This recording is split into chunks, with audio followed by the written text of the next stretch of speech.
And Corn Pop was a bad dude.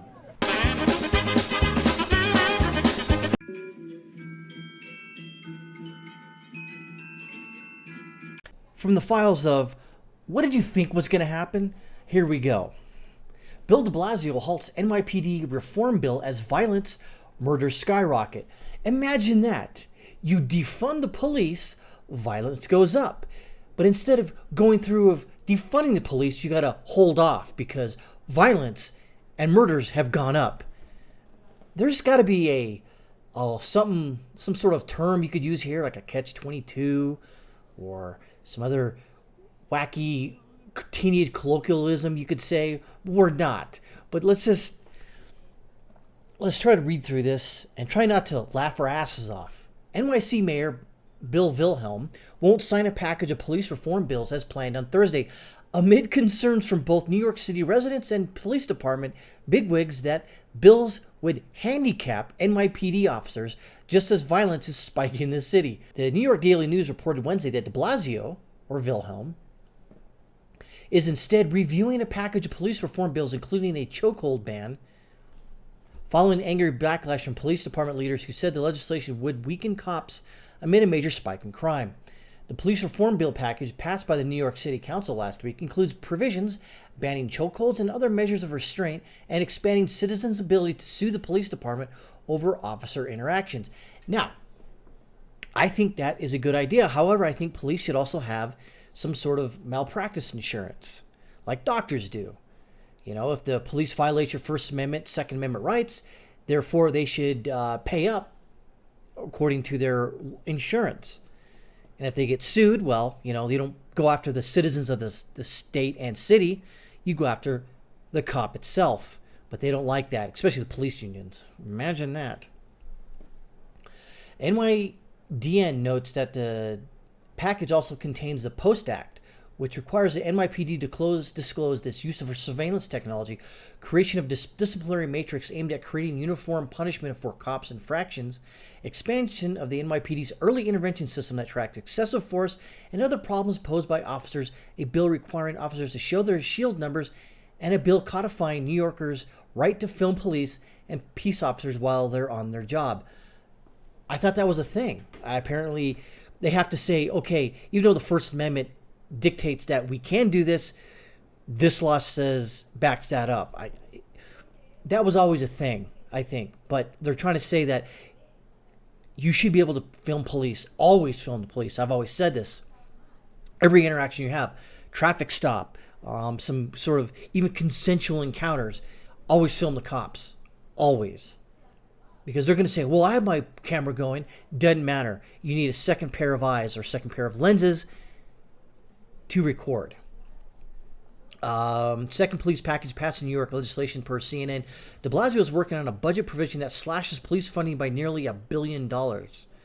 Earlier this week, Bill Wilhelm hailed the package as a major step forward in curbing police brutality, a watershed moment for our city, New York Daily News said. Why are you up here? But just as the plans came together for Bill Wilhelm, things fell apart for New York City. Gun violence in New York City spiked significantly during the month of June compared to the same time last year, according to the police department's monthly crime briefing.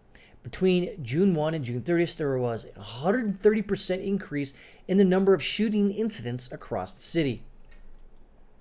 There were a total of 205 incidents in June, up from 89 last year, spread across all 5 boroughs, according to the NYPD. Violence continued into the 4th of July weekend as NYPD reported 44 shooting incidents, the outlet noted. Although in other cities like Chicago, the war zone that is, open air Nintendo game, crime is down overall aside from homicides. There you go. In New York City, crime is actually up across the board, according to CBS. In addition to shootings last month, murders, burglaries, and auto thefts also rose for the start of the summer. Burglaries, messed that up, whatever, increased most significantly from 817 to 1,783, and 118% uptick. New York Police Department Commissioner Dermot Shea connected the spike in crime directly to de Blasio's efforts to weaken the police department. The sharp increase in shootings and violence in New York put innocent people at risk and tears at the fabric of life in our city, he said in a press conference last week. And Monday, Shea targeted de Blasio's proposed reforms. Police officers should not have to worry more about getting arrested than the person with the gun that they're rolling around with on the street, he said. So that's interesting here, is that he noticed that just the talk and the potential of removing $1 billion from the budget of the NYPD, crime goes up. And then when you remove 600 plainclothes officers who are there to stop crime, you remove them and remove them from their job and move them to other parts of the precincts throughout the city. What do you think is going to happen? This is what happens. This is what Black Lives Matter will not tell you, or will not point out. That you do this, do you really think Black lives are going to benefit from removing money in the policing department? I don't care what you say about, well, we're going to have some mental health care workers go in and handle situations. Okay, but you're not answering glaring, obvious questions. Are they armed? Do they have police powers? What happens when things get crazy? Is there a police that's going to shadow them? What's going to happen? Obviously, they don't tell you that, or they haven't really parsed that out. That's the normal thing going on here. But here is the other story that is pretty interesting that kind of piggybacks off this. Now, in this interview with Joe Biden, it's maddening because you don't know what the hell this guy's talking about. But when he does piece together a cogent thought, they become the enemy.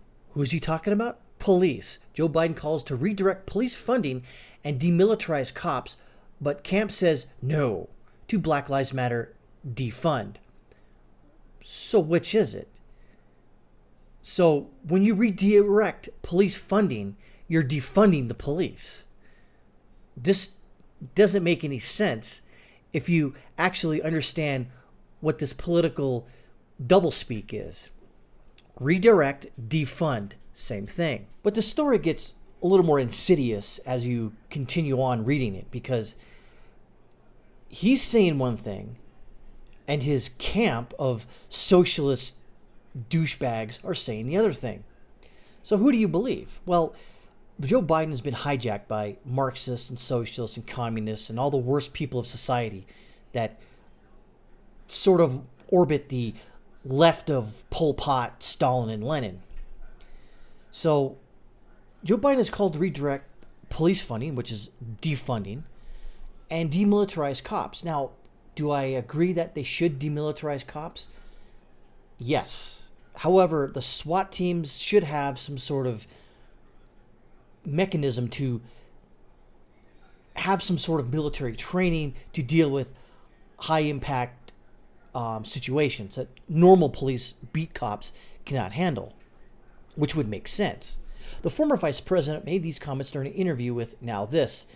And it was a weird interview because the guy, I think he was disabled in some way, and he had to speak through like a mechanical computer voice, much like Stephen Hawking did. So there's that. It says, during the interview, the presidential hopeful said that police have become the enemy. Now, in some instances, yes, they have become the enemy. However, they are a necessary part of our society. Just look at all the things going on in Chicago and New York City and Philadelphia and Baltimore, all these Democratic blue strongholds that have been run by them for the last 50 years. This is what happens. Surplus military equipment for law enforcement, they don't need that. The last thing you need is an up-armored Humvee coming into a neighborhood. It's like military invading. Again, I sort of agree that the SWAT team should have that equipment, not regular beat cops who are just patrolling the city or a suburb. They don't need an up-armored Humvee. However, you got to understand, during these military sales, they get all these military equipment back from Iraq and Afghanistan, and they have to sell it somehow. They sell it for on the cheap. And so they sell these up-armored vehicles, such as Humvees and other heavier 5-ton and 10-ton vehicles to civilian law enforcement at really cheap prices. Unfortunately, to maintain them, that's a different story. But they don't know anybody. They become the enemy. They're supposed to be protecting these people. Well, who's these people? Who does he mean? Well, he means BLM. That's what he means. He doesn't mean anyone else, because the BLM have become the dessert of local politics now and federal politics, because, the squeaky wheel gets the grease. When asked whether he agrees with that government can redirect, defund, the police funding, he replied, yes, absolutely. Again, I'm going to reiterate this because this is important. Redirecting funds is taking money from police and moving it to somewhere else. The same thing as defund, which means, hey, the police have X amount of dollars, we're going to defund part of that and move it over here. It's the same thing. It's political doublespeak. It's Democrat, liberal, Marxist doublespeak. However, just last month, Biden's campaign released a statement saying that he does not believe defunding cops, just redirect funding, which is defunding. Vice President Biden does not believe that police should be defunded, the statement read.